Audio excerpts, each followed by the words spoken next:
A maioria das pessoas hoje aceita que os dinossauros foram extintos e até os criacionistas que leem relatos de contato humano com dinossauros aparentemente recentes diriam: olha, parece que os dinossauros sofreram extinção. No entanto, há registros tentadores desses contatos em décadas bem recentes em vários lugares ao redor do mundo. No Congo, por exemplo, o povo local fala sobre uma criatura que eles chamam de Mukele-Membe. E quando ocidentais chegaram lá com desenhos de criaturas africanas e livros sobre dinossauros, eles apontaram para fotos de hipopótamos ou rinocerontes e o povo respondeu: não, isso não é um Mukele-Membe. E quando mostraram uma foto de um dinossauro saurópode em um livro sobre dinossauros, eles apontaram para um pequeno dinossauro saurópode. Outro exemplo que me vem à mente, o Lago Murray, região de Papua Nova Guiné. Algumas pessoas estavam em uma canoa e quando olharam embaixo da canoa, viram uma enorme criatura nadando e que tinha coisas que pareciam placas triangulares em todas as suas costas e chegando até o seu longo rabo. E o povo fala sobre um grande ninho perto da margem do lago que claramente foi feito por uma grande criatura. Se tivéssemos apenas uma ou duas histórias sobre criaturas parecidas com dinossauros, poderíamos achar que é uma coincidência. Mas quando se tem esse tema universal em todo o globo, em vários continentes, em várias culturas, em um vasto espaço da história humana, então provavelmente deve haver algum tipo de verdade universal nisso. Na verdade, o Dr. Carl Sagan, um dos evolucionistas mais conhecidos do mundo, levou isso tão a sério que escreveu um livro chamado Os Dragões do Éden, para tentar responder à questão de como existem tantas histórias diferentes de dragões que são parecidos com os dinossauros, quando ninguém nunca viu um dinossauro. E a resposta que ele dá em seu livro é: nós evoluímos de répteis. Então, parte do nosso cérebro tem algumas memórias de quando vivemos na era dos répteis. E então, lendas com dragões são, podemos dizer, memórias herdadas da era dos répteis. Muitos colegas evolucionistas ficaram em silêncio porque, é claro, não há credibilidade científica para a ideia de que nossas memórias foram herdadas. Que você pode lembrar o que um ancestral fez quando ele estava servindo a Cleópatra ou coisa parecida. Mas a importância dessa pequena questão foi que um dos líderes do mundo evolucionista levou esse assunto tão a sério que tentou explicar, apesar de não ter feito um bom trabalho. Uma explicação bem melhor é que a Bíblia está certa. Homens e dinossauros viveram juntos. E o que vemos são lendas um pouco corrompidas, são histórias um pouco corrompidas de um tempo em que pessoas e dinossauros viveram juntos. Algumas pessoas viram Danny chegando. Ele era enorme, com escamas e uma grande cauda. Eles fugiram gritando: dragão, dragão, salvem suas vidas! E o Danny gritou: voltem! Mas todos só ouviram e todos saíram correndo mais rápido. Histórias sobre os enormes dentes e garras de Danny logo se espalharam pelo local. Se essas são histórias baseadas em memórias, isso quer dizer que em um momento da história o homem viu os dinossauros. No Monumento Nacional de Pontes Naturais em Utah, há gravuras, petróglifos feitos pelos índios que até um evolucionista, em um livro sobre a evolução, disse que parecia um dinossauro saurópode. E uma equipe nossa foi lá, eles viram, fotografaram, fizeram uma impressão com tecido e parece um dinossauro saurópode. Mas é claro, os evolucionistas disseram: não, deve ser algum animal mítico. Por quê? Porque dinossauros não viveram com pessoas. Como sabe disso? Então, para mim, essa é uma evidência. Quando lemos uma lenda de dragões, muitas das descrições deles encaixam muito bem no que chamamos de dinossauros. E muitas das esculturas de dragões, por exemplo, vemos pinturas de dragões por todo o mundo. Eles parecem alguns dos dinossauros que entendemos que existiram a partir do registro fóssil. A data exata é 1186 d.C. É um templo de pedra que fica no complexo de templos de Angkor Wat, perto do Camboja, e na floresta existem...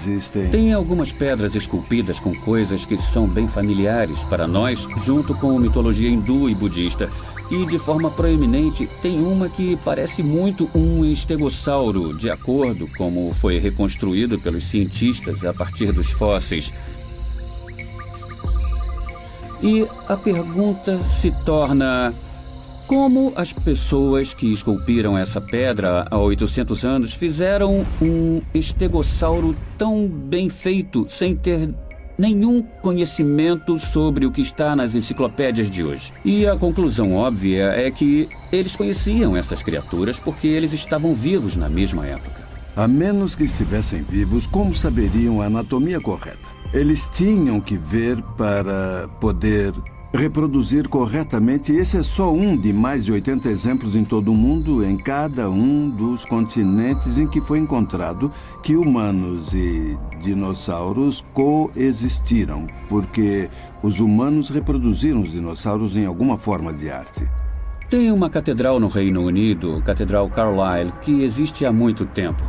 E um dos bispos enterrados lá há 600 anos, mais ou menos, tem no brasão, ao redor do seu túmulo, algumas gravuras de animais, muitos dos quais conhecidos nossos. Mas tem alguns que parecem muito dinossauros saurópodes. De fato, qualquer criança do século XXI os reconheceria imediatamente como sendo um dinossauro saurópode. E então, quando pensamos na visão evolucionista de que os dinossauros entraram em extinção há 65 milhões de anos e vemos esses dinossauros saurópodes gravados em um velho túmulo de 600 anos, como eles chegaram lá? O artefato mais antigo que temos é uma placa de ardósia egípcia que celebra um rei egípcio, e Hieracómpolis é um dos nomes dados a esse artefato. De um lado, mostra o rei agarrando a cabeça de seu inimigo derrotado, e ele está a ponto de cortar a cabeça. Então é uma placa dizendo: vejam como eu sou incrível. E do outro lado tem alguns egípcios com algumas cordas ao redor do pescoço de dois grandes saurópodes. Parece até um livro infantil com apatossauro ou algo assim. Pescoços entrelaçados. E esse tema se repete em dois lugares totalmente diferentes, separados por centenas de anos. É claro que se existem gravuras de dinossauros saurópodes que têm centenas de anos, feitas antes de qualquer cientista fazer a reconstrução com fósseis, podemos dizer que eles só conseguiram fazer isso de forma tão perfeita porque viram as criaturas, ou pelo menos tiveram acesso a desenhos ou descrições feitos por pessoas que viram essas criaturas naquela época.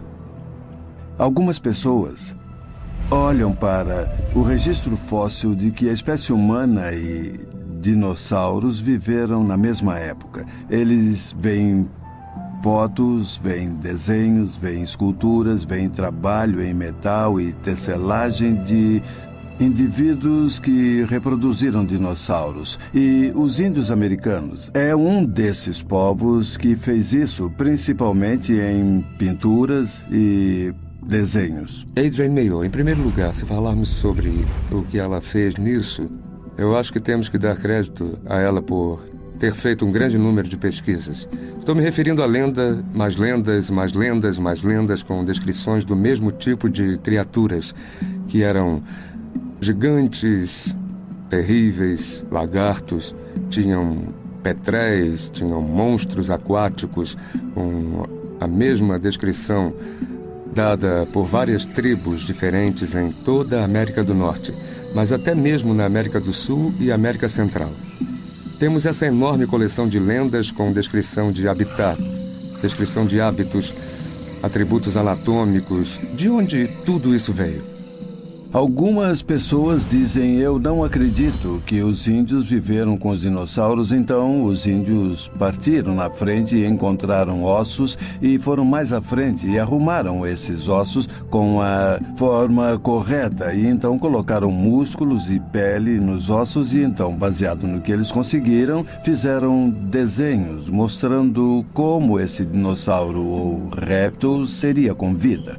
Com todo respeito com a habilidade dos índios americanos, e eles tiveram muitas, eu honestamente não sei se paleontologia era uma delas há centenas de anos. O fato de termos esses artefatos levanta a questão: como eles sabiam desenhar isso?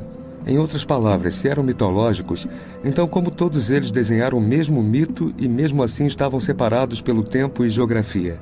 E essa pergunta é difícil de responder porque depende da sua visão de mundo.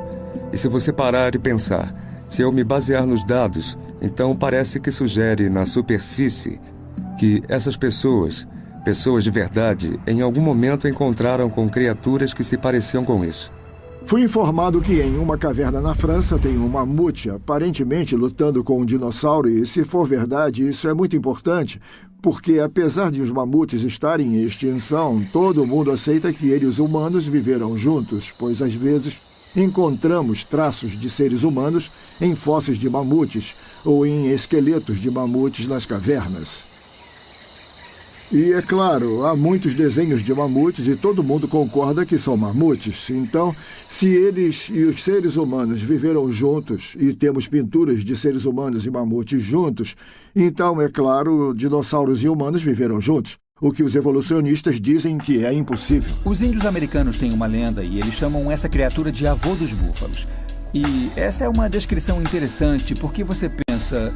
Como o avô do búfalo seria? Com certeza teria muito pelo e se pareceria com um búfalo, mas eles dizem que ele era muito maior. Bom, uma cachoeira foi encontrada em Indianápolis e embaixo dessa cachoeira estavam as presas de um grande mamute. E os índios apontaram para aquele ponto e disseram, é ali que o avô do búfalo vive. E o fascinante é que eles conseguiram descrever a pele, conseguiram descrever as características dos pelos desse mamute. A única forma de saberem isso é se tivessem visto a criatura.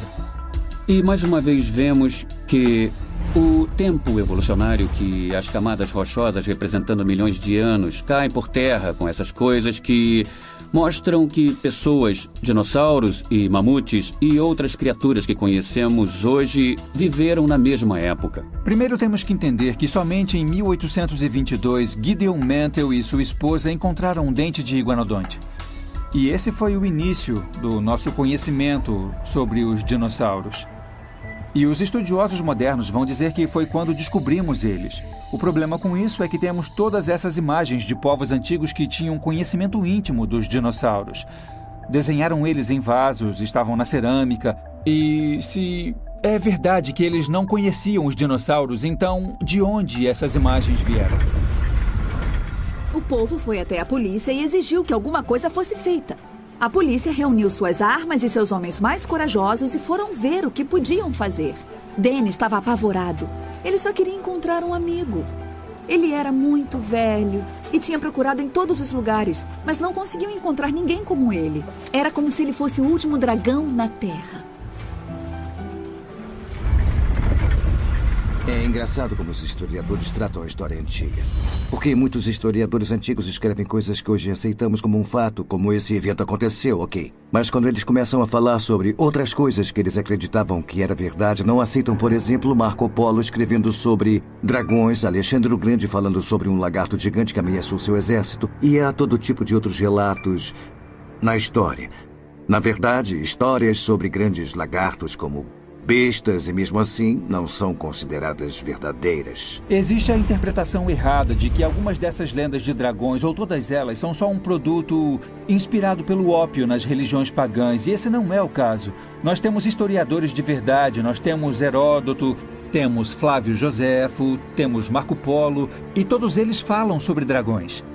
Heródoto escreveu um relato sobre répteis voadores e ele mesmo foi checar. Então ele mostrou a impetuosidade de um verdadeiro historiador. 400 anos depois, temos Flávio Joséfo, um historiador judeu incrível, também falando sobre a mesma criatura, répteis alados. Temos Marco Polo, que depois de sua jornada para a China, ele descreveu um enorme dragão. Ele fala que o dragão, com a sua cauda, se arrasta pela areia e vai deixando várias marcas. E então chegamos a um ponto em que temos que nos perguntar, todas essas pessoas estão inventando isso? Eles descreveram criaturas que não deveriam estar vivas. De acordo com a teoria da evolução, criaturas como essa deveriam estar separadas dos seres humanos por 65, 70 milhões de anos. Mesmo assim, temos homens respeitáveis escrevendo em seus livros de história. Foi isso que eu vi, foi isso que eu testemunhei. E o que viram se parece com dinossauros. Eu acho que devemos aceitar o testemunho desses historiadores muito confiáveis. Eu acho que eles foram muito sinceros no que escreveram quando isso se trata da narrativa histórica. E se eles estavam falando sobre essas formidáveis criaturas, eu não vejo motivo para questionar isso. Se os homens e os dinossauros nunca viveram juntos, mas estão separados por milhões de anos, então diremos que esses homens da antiguidade estavam errados.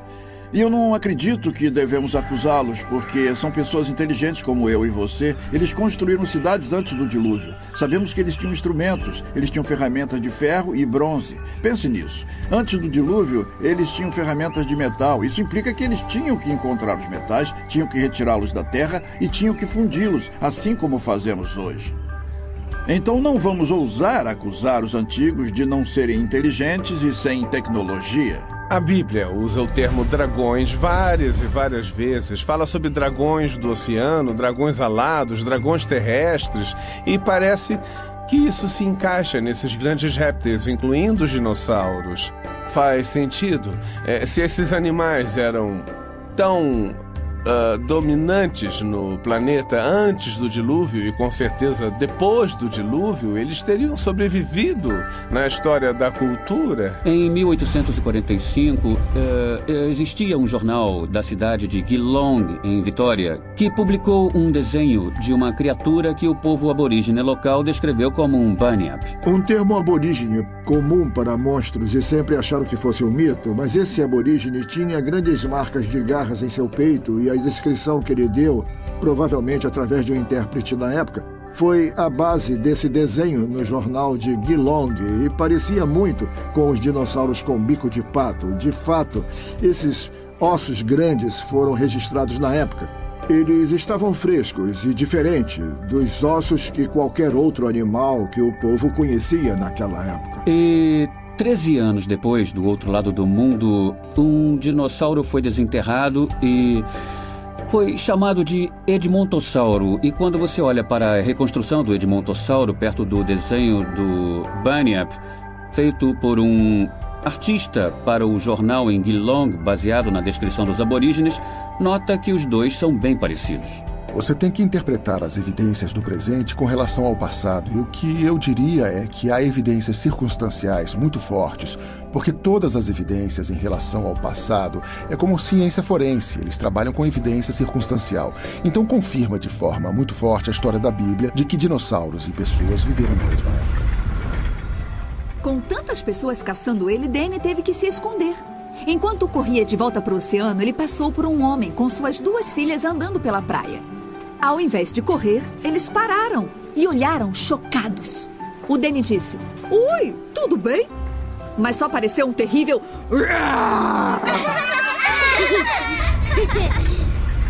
Achamos que muitas lendas de dragões podem ser histórias do que hoje chamamos de dinossauros. O motivo para não encontrarmos a palavra dinossauro na Bíblia é o mesmo de não encontrarmos palavras como computador ou locomotiva, porque todas essas palavras foram inventadas na língua inglesa bem depois da Bíblia ser traduzida para o inglês. A palavra dinossauro só foi inventada em 1841 por Sir Richard Owen, que é o fundador do Museu Britânico. Antes disso, palavras como dragão eram usadas na Bíblia. A Bíblia King James foi traduzida para o inglês em 1611, então a palavra dinossauro é uma palavra moderna. Há uma filosofia distinta que podemos identificar quando vemos a versão King James da Bíblia, que foi impressa em 1611, e comparamos com a tradução mais moderna para a língua inglesa, como a versão padrão em inglês. Em 1611, eles usaram a palavra dragão 35 vezes. Bom, no Antigo Testamento, eles usaram a palavra no plural, dragões, 16 vezes. Mas se olhar na versão padrão em inglês hoje, usaram a palavra dragão no plural nenhuma vez. E o que nós podemos ver muito claramente é que sempre que dragão é usado, eles se referem a uma grande criatura viva e real que anda na Terra. A versão padrão em inglês decidiu que essa não é uma palavra que pode ser usada. A maioria das vezes ela é substituída pela palavra chacal, que é como um pequeno cachorro peludo. E há uma grande discrepância entre uma raposa pequena e peluda e um réptil gigantesco. O que nós vemos é que a mente evolucionista infiltrou-se em tantas coisas que até nas Bíblias mais conservadoras os teólogos olharam para os dragões e não fizeram a ligação entre dragões e dinossauros. E eles tiveram a ideia de que dragões não existem, então temos que proteger a inerrância da Bíblia. A única coisa que a maioria das pessoas acredita é que os dinossauros morreram há 65 milhões de anos e por isso os seres humanos não poderiam ter visto eles, porque não estavam aqui nesta época. É um caso de visão falsa da história com esses milhões de anos que foram impostos. Quer dizer que não precisam explicar o encontro de seres humanos com essas criaturas que chamamos de dragões. Nós tratamos Deus como uma senhora que precisa de ajuda para atravessar a rua. Não, eu acredito que Deus apenas disse o que quis e fez o que disse. Então, se dinossauros e dragões são a mesma coisa, podemos perguntar por que os dragões viraram um mito? Essa é uma ótima pergunta. Temos todas as culturas do mundo contando histórias sobre grandes lagartos. E com o tempo essas histórias foram corrompidas, foram distorcidas. É a história de pescador do dia. Adicionaram uma coisa e outra coisa e então de repente eles se tornaram mágicos e jogam feitiços na literatura de fantasia moderna. Somente em 1800 que um cientista francês chamado Georges Cuvier começou a publicar suas descobertas de que a extinção das espécies era possível. Antes disso, ninguém pensou que as espécies poderiam entrar em extinção. Eles pensavam que Deus tinha uma preservação sobrenatural de todas as espécies do mundo. O motivo para acharem isso foi uma visão errada da Bíblia. Eles liam em Gênesis que Deus criou todas as criaturas e então viu que isso era bom. Então eles acharam naquele ponto que havia uma preservação sobrenatural deles. E isso foi reforçado quando aconteceu o dilúvio. E a história do dilúvio de Noé é que Deus iria fazer uma limpeza no planeta e ele iria começar de novo com Noé e com a sua família. Ele mandou Noé trazer todas as espécies de animais de 2 em 2 para a arca e mais uma vez vemos o sentimento de preservação. A palavra dinossauro só foi inventada em 1800. Então, ninguém antes de 1800 poderia ter usado a palavra dinossauro. Nenhuma tradução da Bíblia poderia usar a palavra dinossauro antes de 1800 e desde então nenhuma tradução da Bíblia ousou usar a palavra dinossauro por causa da pressão dos evolucionistas. Então as pessoas antes de 1800, quando ouviam as histórias de dragões, olhavam ao redor e diziam: não estou vendo essa criatura viva hoje. E se não está viva hoje, então nunca esteve viva. E foi assim e por causa disso que os dragões viraram mito. Muitas coisas que pensamos que estivessem em extinção com o passar dos anos foram encontradas. Alguns mamíferos e peixes e algumas plantas. O selacanto foi um exemplo clássico do início de 1900. O pinheiro de Wollemi, que foi descoberto no final de 1900. Então, temos muitas coisas que surgiram que todo mundo pensou que estivessem extintas, mas descobriram que ainda estavam aqui. E na essência não mudaram nada do que supostamente eram há milhões de anos. Há um fóssil vivo australiano muito conhecido. Se chama Pinheiro de Wollemi e foi encontrado em uma área muito isolada, em uma reserva em Sydney, em New South Wales, que rapidamente se tornou conhecida como a árvore dinossauro, porque acreditam que ela é da época dos dinossauros e, pela data inicial dos fósseis do Pinheiro de Wollemi, já era para estar extinto há milhões de anos. Quando encontraram o Pinheiro de Wollemi, pouco tempo atrás, o curador do Jardim Botânico de Sydney aparentemente disse: é como encontrar um dinossauro vivo. Eu acho que ele disse um pequeno dinossauro vivo, porque o ponto é que tem a mesma importância. O selacanto é um peixe. De acordo com os fósseis que foram encontrados desse peixe, os evolucionistas dizem que eles morreram há 70 milhões de anos e eles apareceram há 400 milhões de anos. A realidade é que em 1938, na ilha de Madagascar, pescadores começaram a pegar selacantos. E então, agora, os evolucionistas têm um problema. Se os selacantos morreram há 75 milhões de anos, o que estava fazendo um vivo em 1938? E encontraram muitos outros, alguns deles até estão em aquários hoje. Essa é uma história interessante. Quando estava me formando na faculdade de Minnesota, eu estava fazendo uma aula de botânica. E o nosso professor nos levou para fora do prédio de botânica para prestarmos reverência a uma árvore ginkgo. E ficamos todos em volta, em profunda reverência, olhando para aquela árvore porque nos disseram que podemos ver pelo registro fóssil que ela pertenceu à época dos dinossauros. E até antes. E ela estava ali, viva, e bem do lado de fora do nosso prédio de botânica. Isso não é incrível? E ficamos impressionados. Mas agora que penso nisso, por que o professor não nos mostrou os muito mais abundantes carvalhos e olmos? Por que eles estão no registro fóssil também? Temos castanhas, temos nozes, e elas têm 40, 50 milhões de anos. Não, eu não acredito nessas datas. Eu acredito que a Terra tem 6.000 anos, Mas se você vai aceitar essas datas, temos um tanque vivo aqui no Museu da Criação, cheio de criaturas nativas do Kentucky, criaturas aquáticas. Peixe-lua que foi encontrado, um bom peixe se você gosta de peixe. Eles estão na Terra de acordo com o registro fóssil há 40, 50 milhões de anos. O peixe-agulha é da época dos dinossauros. Temos o peixe-agulha de nariz curto no tanque. Tartarugas, 120 milhões de anos. Morcegos, 50, 60 milhões de anos. E eles parecem com os morcegos de hoje. O âmbar é o que eu chamo de cápsula do tempo. Alguns deles têm 50 milhões de anos e dentro deles podemos encontrar o que chamamos de inclusões. Inclusões podem ser insetos, podem ser água, podem ser oxigênio ou bolhas de ar. E eu chamo o âmbar de cápsula do tempo porque é uma surpresa quando encontramos, por exemplo, formigas ou cupins. Já até encontramos besouros que estão dizimando as florestas em Rocky Mountain West.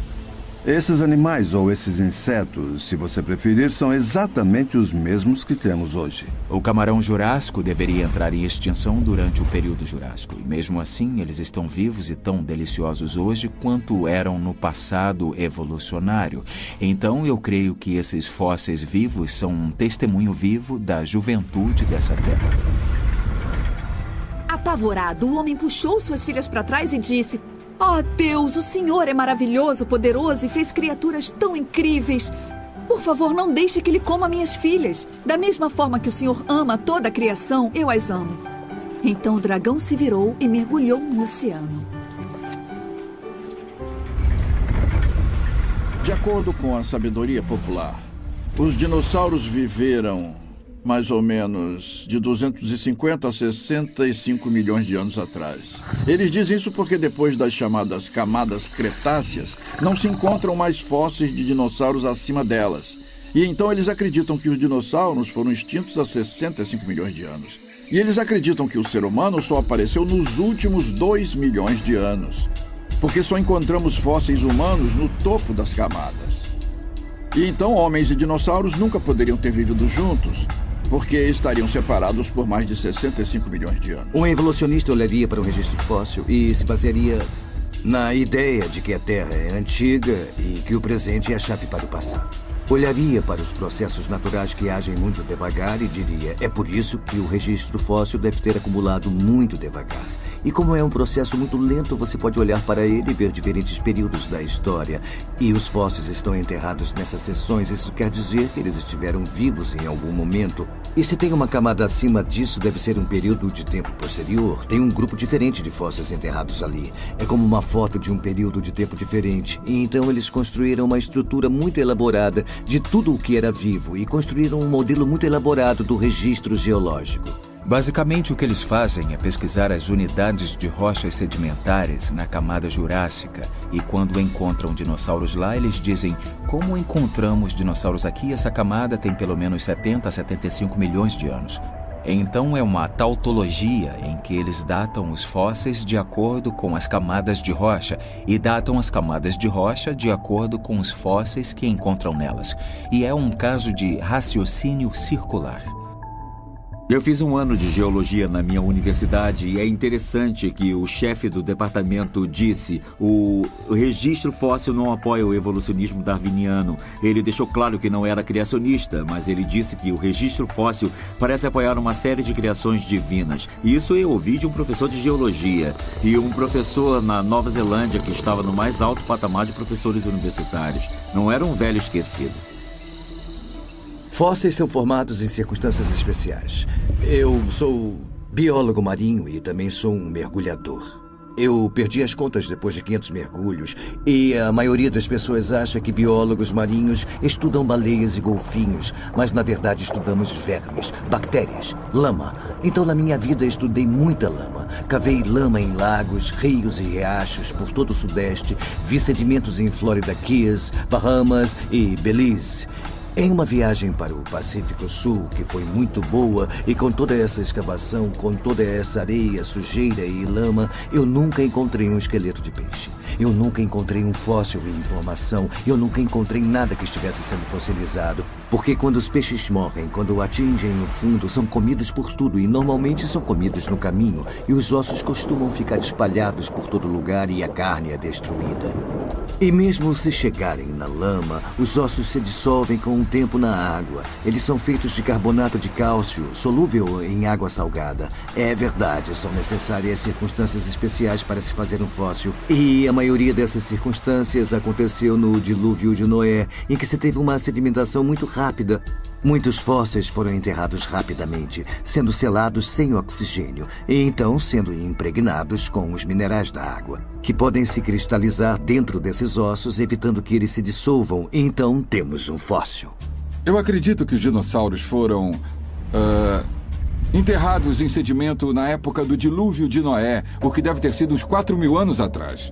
Então, ou na época do dilúvio, ou em algum ponto depois do dilúvio, durante o escoamento, porque todos os dinossauros que conhecemos, com raras exceções, foram enterrados em sedimentos com depósito de água.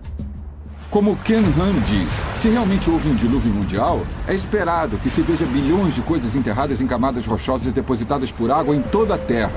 E o que realmente vemos são bilhões de coisas mortas enterradas em camadas rochosas depositadas por água por toda a Terra. Isso acontece com os dinossauros, e você lê sobre eles. Eles são sempre descritos andando muito perto de um mar ou um lago. Talvez tenham ficado tontos e caído antes de sua carne ficar podre. Antes dos peixes conseguirem comer, eles ficaram presos em uma rocha muito dura. Isso não acontece hoje. Eu tenho coelhos e esquilos no meu jardim. Eu não sei o que acontece com eles quando morrem. Eu nunca vi um enterro de coelho ou nada assim. E vou te dizer, com certeza não estão virando fósseis. Não se pode ter um fóssil se um dinossauro morreu na floresta. Vai ficar podre e vai ser devorado. Vemos isso em fazendas hoje. Não se vê ovelhas e gado fossilizados. Têm que ser enterrados rapidamente. Algo como um dilúvio global vai enterrar várias criaturas. E é por isso que encontramos muitos fósseis, cemitérios de dinossauros que se afogaram, cemitérios de iguanodontes, o que faz sentido se acontece uma grande catástrofe, uma catástrofe com água. E é claro, quando se tem uma catástrofe assim, não são necessários milhões de anos para explicar as camadas rochosas. Bem atrás de mim está o que chamamos de fóssil polistrato. Poli significa muito, extrato, camadas, então aqui está um fóssil na vertical, e que tem várias camadas. E qual é a importância disso? Primeiro, a sabedoria convencional aqui na formação Hell Creek é que pode ter levado milhares de anos para se criar 1 centímetro de depósito dessa formação sedimentar. Esse fóssil polistrato atrás de mim vai ficar de pé 100.000 anos. Enquanto lentamente o sedimento é depositado, ele vai ficar de pé? Não. Ele vai se decompor, vai cair antes que isso aconteça. Teria que ter sido feito muito rapidamente. Eu vi alguns fósseis de peixe com uma preservação incrível. Todas as escamas, as barbatanas estavam intactas, a boca estava fechada, as guelras estavam fechadas, o que indica que ele foi enterrado de repente. As linhas ao redor do peixe na lama mostram que ele estava lutando e tentando nadar enquanto estava sendo enterrado. Temos muitas evidências de fossilização rápida. Há alguns dinossauros em 3 dimensões que estão preservados, em que o dinossauro está se agachando e mesmo assim está coberto de lama. E a única maneira de fazer isso é se a lama se acumular tão rápido que ele se sufoca nela. Porque se ele estivesse morto, teria caído ou estaria deitado reto, mas não, ele está agachado. E a lama cobre tudo até acima da cabeça. O Monte Santa Helen é certamente um excelente exemplo, porque vimos coisas acontecendo lá que deixariam os geólogos doidos. 9 de maio de 1980, a erupção do Monte Santa Helen, e nessa grande erupção e nas seguintes, mais de 180 metros de camadas rochosas, material recente, foram depositadas ao redor do Monte Santa Helen. E em um nível particular, encontramos 6 metros na horizontal, que foi produzido em 12 de junho de 1980. Sabemos o dia e o ano porque as pessoas estavam lá para observar. Então podemos comprovar, temos relatos de testemunhas confiáveis. Mas nessa camada de 6 metros, temos múltiplas camadas menores, alternando grãos grossos e finos. Grãos grossos e finos. Um geólogo olhando para isso, com a crença de milhões de anos, chamaria isso de espelhos mentais.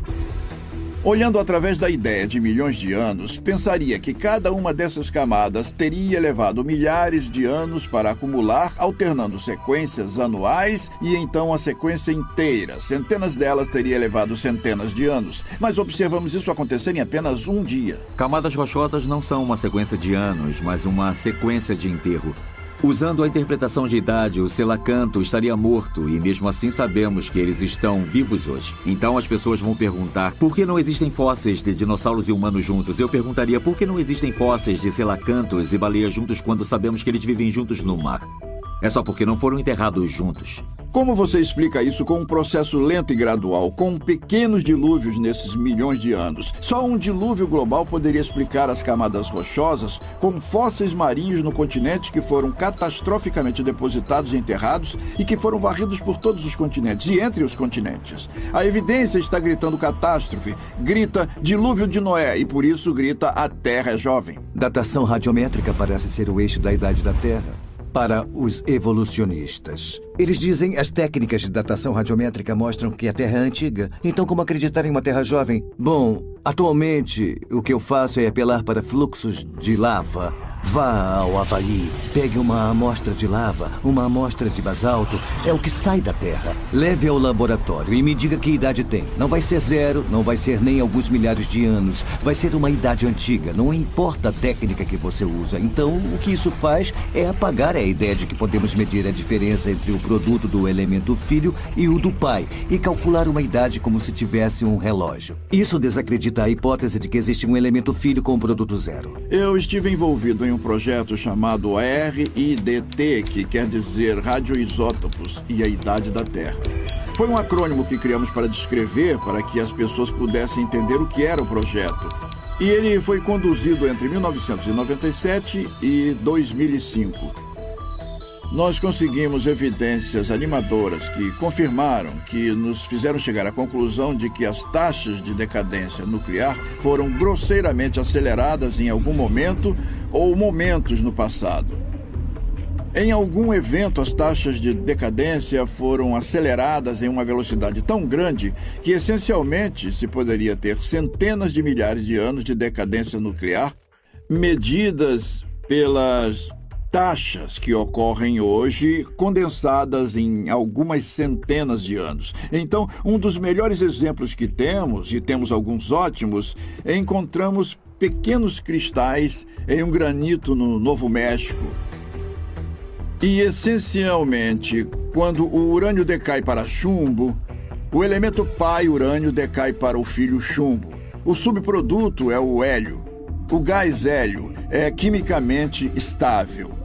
Não reage com outros elementos. É o que chamamos de elemento inerte ou gás inerte. E como só tem pequenos átomos, ele pode vazar facilmente para fora desses cristais, mas descobrimos que o urânio comandou a datação desses cristais com base no cenário de milhões de anos. Usando a datação com radioisótopos, ele tinha 1,5 bilhão de anos. Mas a maior parte do hélio que tinha sido produzido por essa quantidade de decadência nuclear ainda estava nos cristais. Então, fizemos previsões. Depois mandamos os cristais para um laboratório famoso, que é conhecido por fazer esse trabalho para medir a taxa de perda. E qual foi o resultado? O resultado foi exatamente o que previmos, 6.000 anos. Em outras palavras, enquanto a transformação do urânio para o chumbo levava uma média de 1,5 bilhão de anos, enquanto o urânio estava usando esse tempo, o hélio estava vazando em uma velocidade diferente. Isso quer dizer que, porque conhecemos a lei de vazamentos desses átomos, uma lei da física conhecida que podemos reproduzir em laboratório, o método mais verossímil para determinar a idade foi esse. Um fluxo de basalto que entrou em erupção na margem do Grand Canyon fluiu para dentro do cânion até a base dele. Isso quer dizer que a lava é mais jovem do que o cânion. Mais jovem que a maioria dos sedimentos. E ainda disseram que essa lava é milhões de anos mais velha que o próprio cânion. Realmente levanta a questão, como sabemos que essas técnicas são válidas? Temos outras linhas de evidência, temos 3 ou 4 linhas de evidência que encontramos que apontam para a mesma direção. A hipótese de que a taxa de decadência nuclear é sempre constante e as taxas que encontramos hoje não são verdadeiras. Que elas estavam aceleradas no passado, e isso quer dizer que não podemos confiar nos relógios. Fizemos datação com carbono 14 em carvão e diamante que são muito antigos. Diamante supostamente tem bilhões de anos e mesmo assim encontramos carbono 14 neles.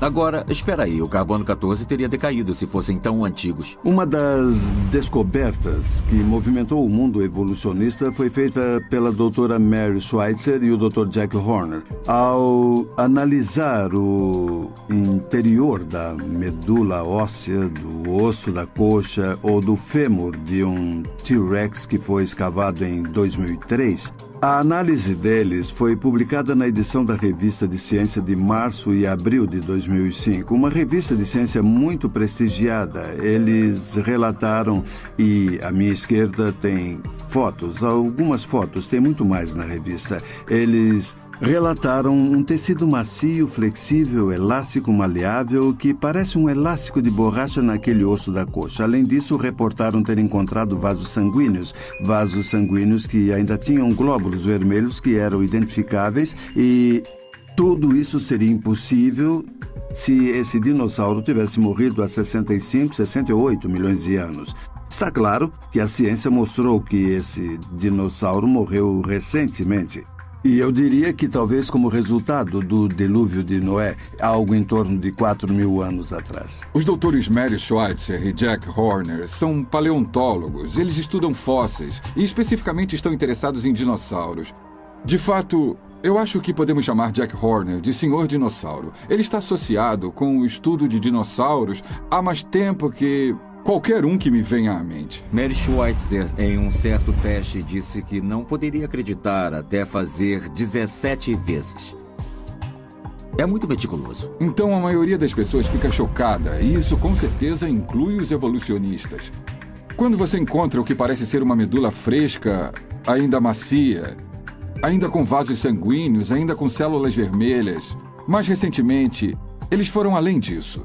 Schweitzer trabalhou com outros investigadores e estudaram a bioquímica da medula e encontraram fragmentos de proteína. Não foi a proteína inteira, mas fragmentos dela. A proteína, normalmente, ela não fica inteira por milhares de anos. E é claro que não temos ideia do que aconteceria em 70 milhões. É claro, o evolucionista naturalista que aceita os longos anos de evolução, que mantém inflexivelmente que os homens e dinossauros estão separados por 65 milhões de anos, fica muito desconfortável com essas descobertas contínuas de Mary Schweitzer. Tom Cale, de Seattle, que também foi um crítico do primeiro estudo de Mary Schweitzer, disse: "Isso vai ser nada ou a maior revolução na paleontologia." Eu teria de concordar com a última parte desta frase. Esta, com certeza, é uma das maiores descobertas paleontológicas. Danny voltou para sua caverna pensando muito. Por que aquele homem na praia era tão corajoso? O homem falou sobre alguém que criou ele. O homem falou de um criador que amou todas as criaturas. Danny era uma dessas criaturas? Na maioria dos livros de dinossauros que você compra em uma livraria, falam sobre milhões e milhões de anos. Todas as crianças viram os filmes que falam sobre dinossauros. Podem ser obras de ficção, como Jurassic Park, mas, ao mesmo tempo, eles ainda ensinam que foi há milhões de anos. Desde Darwin e Lyell, existe essa ideia de milhões e milhões de anos. É uma necessidade filosófica, mas certamente não é encontrada na ciência. Os agitadores da época estavam lutando para desacreditar a Bíblia. O próprio Lyell disse que seu objetivo era libertar o mundo de Moisés. E se o objetivo era livrar o mundo de Moisés, ele estava ativamente tentando enfraquecer o registro bíblico da criação. Então, é por isso que temos que falar sobre a idade da Terra se queremos falar sobre dinossauros e seres humanos. Porque há duas visões radicalmente diferentes. E se a Terra é jovem, então dinossauros e homens viveram juntos. E as lendas de dragões são verdadeiras. Paleontólogos também. Eu acredito que eles preenchem os espaços quando os encontram na linha do tempo evolucionista, indo de macacos para homens, indo de micróbios para homens. Uma das coisas que eles descobriram nesse processo é que a vida é muito complexa. Seja uma vida morta ou viva, é extremamente complexa. Isso quer dizer que eles precisam de muito tempo para dar às pessoas a ideia de que é possível um micróbio virar um ser humano. O tempo é o ingrediente mágico para os evolucionistas. É necessário muito tempo para tornar o impossível possível. Uma Terra antiga. Um universo antigo também, mas com certeza uma Terra antiga, 1,5 bilhões de anos, é importante para os evolucionistas. Porque eles precisam de muito tempo para as coisas evoluírem através do processo de evolução que envolve mudanças aleatórias devido a mutações e seleção natural. Eu diria que é necessário infinitamente mais tempo do que apenas 4,5 bilhões de anos. Eu os encorajo a pensar em termos de anos Google. Você precisa de anos que fariam bilhões parecerem nada se vai tentar atribuir ao acaso, mesmo para uma proteína com apenas uma utilidade biológica. Dizem que depois de bilhões de anos tudo é possível, mas você esperaria que alguém ganhasse na loteria todos os dias durante 10 anos? Essa é a probabilidade da hipótese deles de que tudo é possível. Se isso acontecesse, um tribunal de justiça consideraria esse cara culpado e o mandaria para a cadeia porque ele está roubando, mesmo que não saibam como eles iriam concluir que ele estava roubando porque isso é impossível. Então, a ideia deles de que tudo é possível é realmente ridícula se nós pensarmos bem. Seriam necessários mais tempo e material conhecidos no universo para a evolução acontecer ao acaso. Assim que você escuta tudo isso e aceita, assim como aceita que a fotossíntese foi formada ao acaso, não vejo muita diferença em acreditar que isso aconteceu por acaso em 6.000 anos ou 6 bilhões de anos. Um é tão improvável quanto o outro. Chegamos a um ponto em que o valor é tão baixo que qual é a diferença? Mas os evolucionistas sabem que seus argumentos seriam ainda menos aceitáveis para os homens se a idade da Terra fosse ainda menor para eles. Dizem que seres humanos são muito complicados e uma esponja ou uma água viva não seriam muito complicadas. Mas é muito interessante porque uma água viva, ou pelo menos anêmonas do mar, tem quase o mesmo número de proteínas no código genético que as pessoas. Então, em todos esses anos de suposta evolução, nós aumentamos o número de genes muito pouco, e muitos dos genes que temos, que de início achamos que era algo específico nos vertebrados ou em formas de vida mais evoluídas, eles também têm. Então os evolucionistas estão coçando a cabeça. A célula mais simples é completamente complexa. A vida mais simples na Terra é incrivelmente complexa.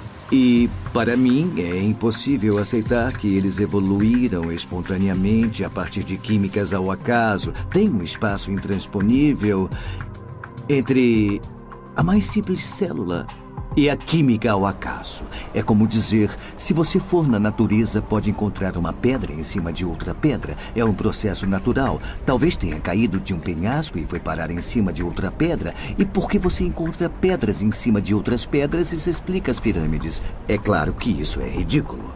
Temos a decadência, temos a segunda lei da termodinâmica. Eu olho para o espelho todos os dias e isso me atinge como uma vingança. Nos disseram que se nossas teorias foram opostas à segunda lei, você pode ter certeza de que não estão certas. A segunda lei basicamente nos diz que, pelo menos em um sistema fechado, tudo despenca, as coisas se destroem, elas não se reúnem espontaneamente. Os evolucionistas tentam se livrar disso argumentando que a Terra é um sistema aberto, que a energia do Sol continua causando impacto na Terra e que essa energia empurra a evolução morro acima e causa uma entropia que faz com que diminua ao invés de aumentar. Esse não é um bom argumento. Nós sabemos que a energia é necessária para montar coisas complexas. É importante para uma fábrica de automóvel. Sem energia, a fábrica tem que parar.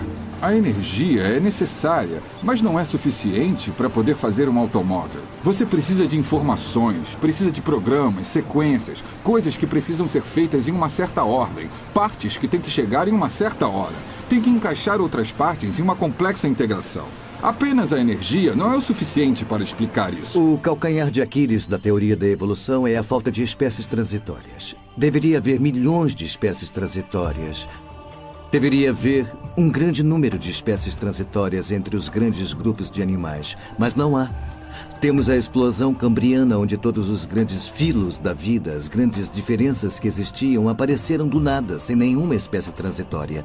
Darwin disse que estava deixando para que as futuras gerações de geólogos descobrissem as espécies transitórias que deveriam existir.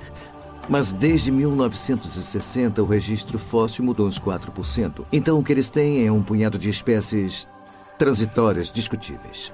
Essas espécies que eles usam hoje não eram usadas em 1970. Não são as mesmas que eles usavam no julgamento de Scopie em 1925. Não são as mesmas que Darwin tinha. Essas espécies transitórias têm uma vida curta, ou talvez 10 anos, e são postas de lado e eles pensam em outra coisa, e essa coisa é mostrada como uma espécie transitória. Então tínhamos a famosa série de evolução do cavalo pequeno até o grande. Isso não é mais encontrado nos livros, e se é, não deveria ser. Porque isso foi desacreditado várias vezes. E muitas outras coisas que as pessoas lembrariam como a melhor evidência para a evolução acabaram não sendo evidência alguma.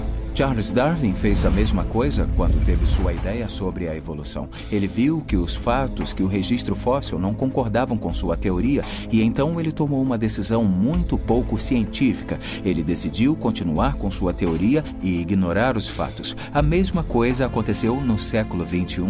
Mary Schweitzer disse na revista Discovery em abril de 2006. Um crítico me disse que não se importava com o que os dados diziam. Ele sabia que o que eu estava encontrando não era possível. Eu escrevi de volta e disse, bom, que dado te convenceria? E ele disse, nenhum. Esse é o exemplo perfeito das pessoas dizendo, eu tenho a minha teoria da evolução que não foi provada, que envolve milhões e milhões de anos, em que não há criador, não há autor, é tudo com o tempo, acaso e processo natural. Mas se os fatos não comprovam isso, eu prefiro continuar com a teoria e não necessariamente com os fatos. Muitos dos oponentes do criacionismo dizem que os criacionistas são inimigos da ciência, que não pensam racionalmente e impedem que a boa ciência seja feita. Na verdade, quando se olha para as grandes descobertas da ciência nas últimas décadas, muitas vezes veremos que quem fez essa descoberta foi um cristão que certamente entendeu o Deus da criação. Quem pode ser chamado de mais influente do que Isaac Newton, que acreditava na Bíblia e era cristão? Pasteur, Kepler. Não estamos falando apenas de meros ganhadores do Prêmio Nobel. Estamos falando de pessoas que abriram novas eras na ciência. Boyle, Maxwell, Faraday, George Washington, Carvel, Louis Pasteur, todos esses homens da ciência, que também eram homens de Deus, acreditavam que, no início, Deus criou. Muitas pessoas acham que é religião contra a ciência. Não. É a ciência construída em uma religião contra a ciência construída em uma diferente religião. Eu comecei com uma crença de que a palavra de Deus é verdadeira, que temos relatos de testemunhas confiáveis do que aconteceu no passado, por isso eu construo a minha ciência nisso. Por outro lado, um evolucionista acredita em milhões de anos, sem Deus, que tudo aconteceu lenta e gradualmente, e constrói sua ciência nisso. A maioria das pessoas tem que decidir qual é a visão correta. A busca por Danny continuou e os rastros que ele deixou foram fáceis de seguir. Logo, as autoridades estavam procurando na água e Danny teve que sair de sua caverna e mergulhar bem fundo. Mas, de alguma forma, apesar de não ter encontrado um amigo, ele não se sentiu tão sozinho quanto antes. Alguém deveria ter amado ele o bastante para criá-lo. Ele podia ser diferente, mas era amado. Eu acho que o dinossauro é descrito em detalhes mais do que a maioria dos animais na Bíblia. Acho mesmo. Por exemplo, quando você lê em Jó 40, vemos um relato de Deus falando com um homem chamado Jó. E isso foi depois do dilúvio. E ele estava dizendo para Jó, olhe para esse animal chamado Behemoth. Essa não é uma palavra da nossa língua, é uma tradução da palavra hebraica. A palavra hebraica é no plural, porque Behemoth é uma palavra conhecida para besta. Então, Behemoth é a besta das bestas e Deus diz para Jó, contemple isso. Ele esperava que Jó entendesse sobre o que ele estava falando e que criou junto com ele. Então, está implícito que foi criado junto com os seres humanos. E então diz a besta das bestas junto com os seres humanos. Tudo nele é grande. As pernas são grandes, seus ossos são fortes como bronze e ferro. Ele é uma criatura enorme, chefe dos caminhos de Deus. Alguns especialistas dizem que isso quer dizer que foi o maior animal terrestre que Deus fez. E o maior animal terrestre que conhecemos hoje a partir do registro fóssil são alguns dos dinossauros, como o saurópode, como o sismossauro, e que ele tinha uma cauda como um cedro. Você pensa no cedro do Líbano? Eu quis dizer uma cauda como um cedro. Deve ter sido uma enorme cauda. Muitos comentários bíblicos, por exemplo, a Bíblia Nova Versão Internacional, em suas notas, diz que era um hipopótamo ou um elefante. Mas a cauda de um hipopótamo é um pedacinho de pele e o rabo do elefante parece um pedaço de corda balançando com o vento. É muito difícil saber por que muitos comentaristas, mesmo comentaristas conservadores, estão dispostos a pegar as descrições do livro de Jó sobre essa criatura e tentar aplicar para um hipopótamo ou algum outro animal quando a descrição não encaixa. Eu acredito que só eles sabem o motivo e o Senhor. Bom, talvez isso seja medo de parecerem bobos ou cientificamente simplórios ou qualquer outra coisa, mas está muito claro que a descrição do animal no livro de Jó não é a de um hipopótamo. Quando olhamos para a descrição dessa criatura, parece muito que se encaixa em um braquiossauro ou um apatossauro, um dinossauro do tipo saurópode. Leia a descrição do Behemoth enquanto olha para um fóssil no Museu de História Natural Pittsburgh Carnegie e os membros como grandes barras de ferro. É exatamente isso que parece. Não quer dizer que os ossos são feitos de ferro. Quer dizer que eles eram como grandes tubos de bronze e ferro. E grandes costelas, barriga imensa, cauda enorme. Claramente não está descrevendo um gato. Isso parece um dinossauro. O Leviatã, em Jó 41, não era um dinossauro, porque tecnicamente a palavra dinossauro só se refere a animais terrestres. Então, podemos dizer que é uma criatura que se parece com um dinossauro, que vivia no mar. A Bíblia o descreve como um dragão que vivia no mar. Essa coisa tinha o tamanho de um ônibus escolar e pesava 8 toneladas. E assim como o Leviatã é descrito deixando um rastro de lama, como pedaços de vasos quebrados, esse é o tipo de rastro que um crocodilo faz na lama. Mas não estou falando do crocodilo que conhecemos agora. Se você olhar para essa foto do crânio de um crocodilo dos tempos modernos e o crânio desses sarcossucos, você pode ver a grande diferença de tamanho. E com certeza se encaixa na descrição do livro de Jó, onde ele fala sobre como essa criatura destruiria arpões e flechas e riria dos anzóis e coisas assim. E também o livro de Jó descreve como se ele tivesse fileiras de escudo bem fechados, sem espaço entre eles. E o interessante é que a descrição dos sarcossucos inclui os tecidos que foram encontrados, as grandes escamas, e elas são bem fechadas e têm 0,5 metro de diâmetro, esses escudos do Leviatã. Está escrito que ele respira fogo. Quando as pessoas leem isso, dizem a Bíblia não pode ser levada a sério, porque essa é uma criatura mítica que respira fogo. E eu digo, espera um pouco, quem disse que animais não podem respirar fogo?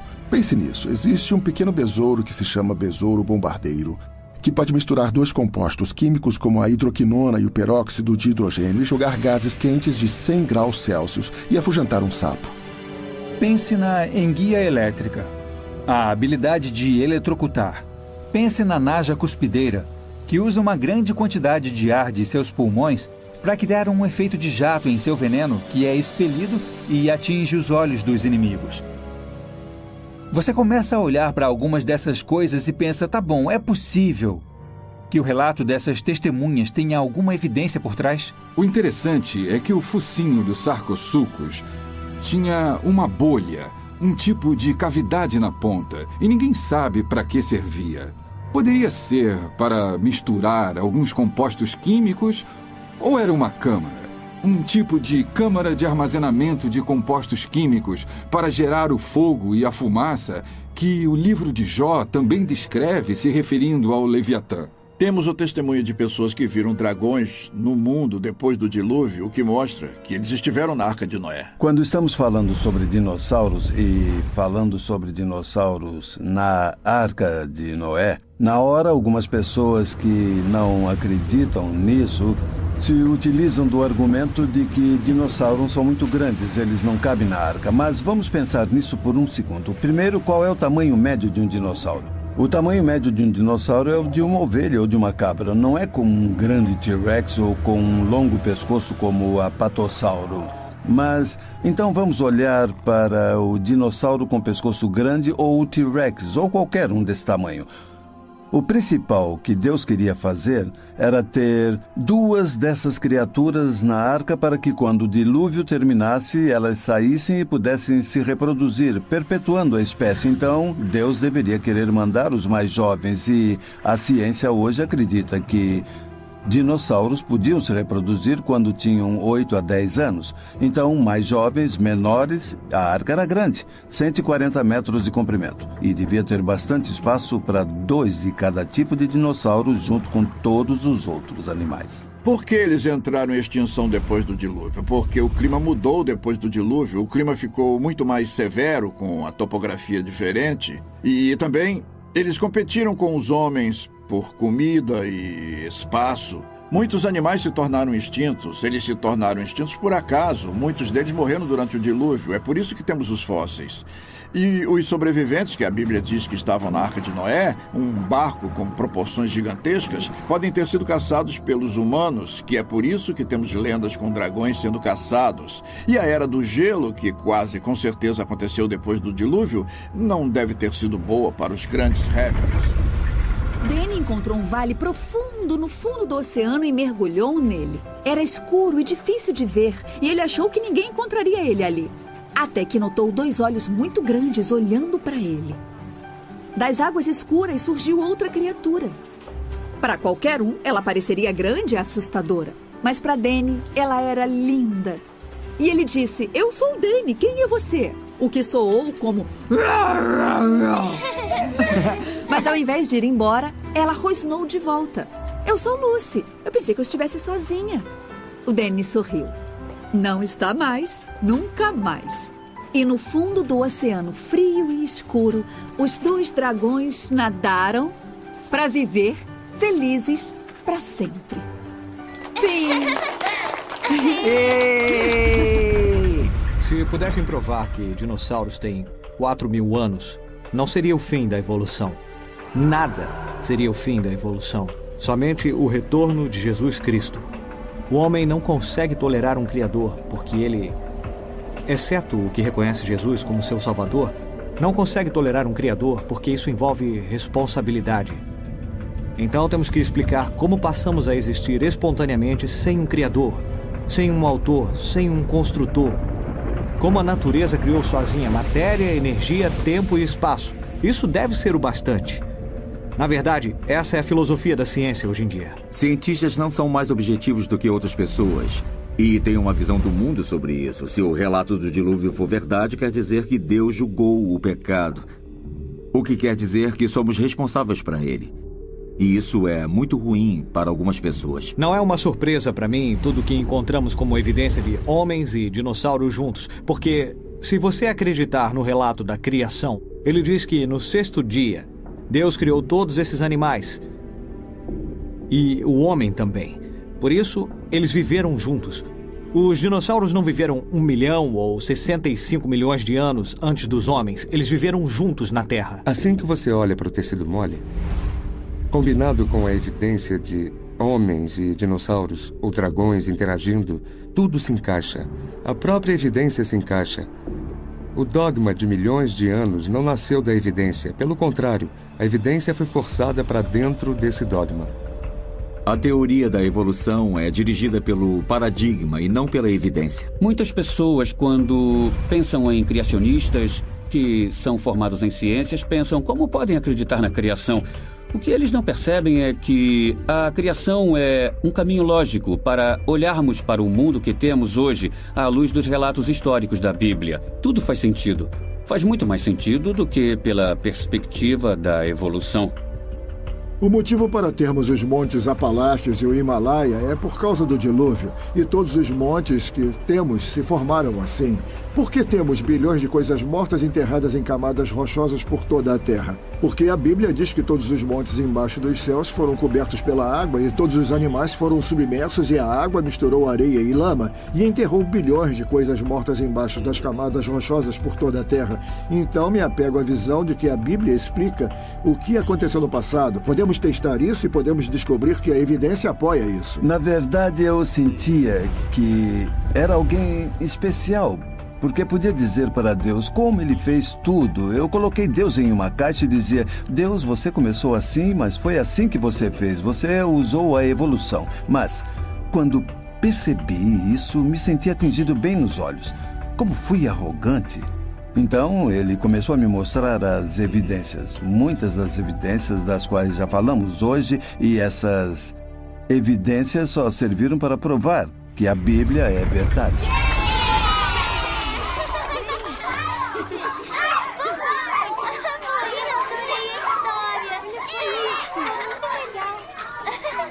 Pensei que a biblioteca fosse pública. E eu posso ajudá-lo com alguma coisa? A história parece uma pregação. Quem decide o que vai ser lido? Eu sinto muito se sentiu assim. Eu escolhi a história, eu achei que fosse uma boa história. Nem todo mundo acredita que Deus existe. Eu gostei, papai. Podemos levar para casa? Claro, querida. Vem, vamos pegar outros livros.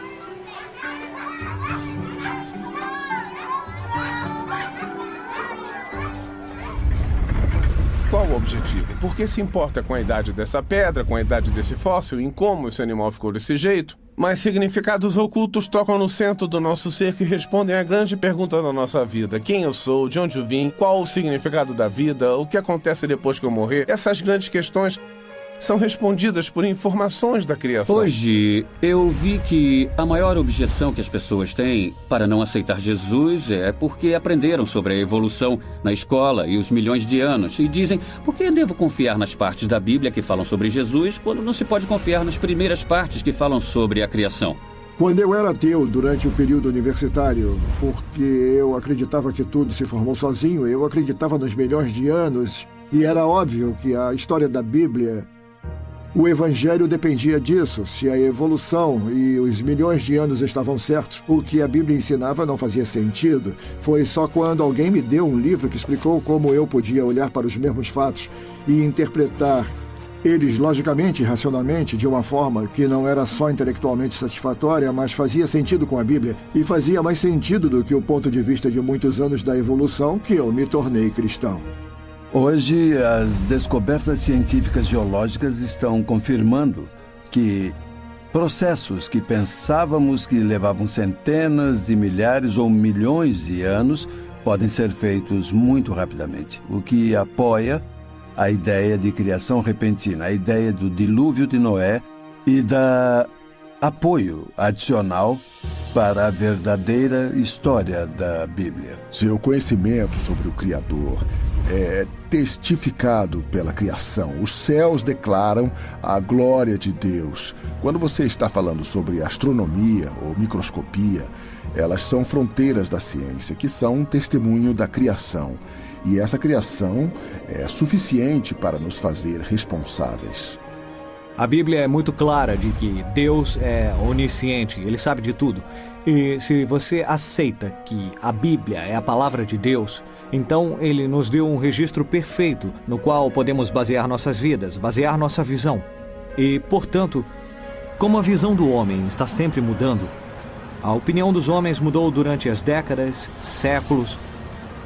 Mesmo de um ponto de vista experimental, faz sentido descansar nossa esperança, nossa fé, nossa vida na sabedoria de Deus e não na sabedoria dos homens. Em um tribunal de justiça, um juiz e um júri vão procurar por testemunhas, não vão? Se eles querem estabelecer o que aconteceu no passado, na cena do crime. Eles podem ter todas as evidências que quiserem, mas os cientistas forenses não estavam lá. Eles estão interpretando o que a mancha de sangue pode significar, o que o resíduo de pólvora e o ângulo querem dizer, mas eles podem estar errados. O juiz e o júri vão determinar o caso a partir da testemunha que estava lá, que pode descrever exatamente onde a pessoa estava com a arma, o que aconteceu quando a arma foi disparada. É isso que temos com a Bíblia. A Bíblia está nos dizendo quem estava segurando a arma, quem atirou, o que aconteceu. Os cientistas não estavam lá. A Bíblia vale por si só, mas com a ciência podemos estabelecer que é verdade, podemos encontrar confirmação, podemos encontrar evidências de que realmente aconteceu desse jeito. E quando eu faço o teste, eu vejo que há evidências no mundo de Deus que dão suporte à sua palavra. O ponto é que o próprio Criador que fez tudo isso entrou em sua criação e cumpriu uma missão que não podíamos cumprir sozinhos. E ele fez para nós. Essa é uma descoberta desconcertante que espera todas as pessoas que desejam descobrir mais sobre isso. A ciência só está aqui para remover pedras de tropeço para as pessoas que escutam a mensagem do Evangelho. Não somos salvos porque acreditamos em Gênesis 1:1. Somos salvos porque acreditamos em Jesus Cristo. É somente pela fé e por Cristo, somente pela graça. Pensem como a evolução é contrária ao cristianismo. Evolução é essa ideia de sobrevivência do mais forte, o que realmente significa extinção dos mais fracos. A grande maioria de tudo entra em extinção e, mesmo assim, como o cristianismo trata das coisas, o coração do cristianismo não é a sobrevivência dos mais fortes, mas o mais forte de todos, Jesus Cristo, morreu pelos fracos, para que eles pudessem sobreviver. Somos eu e você. Jesus entrou na raça humana, apesar de ser o Criador. Ele entrou na criação e veio como homem. Viveu uma vida perfeita, tendo uma morte como substituição na cruz por nossos pecados, para que pudéssemos ser redimidos.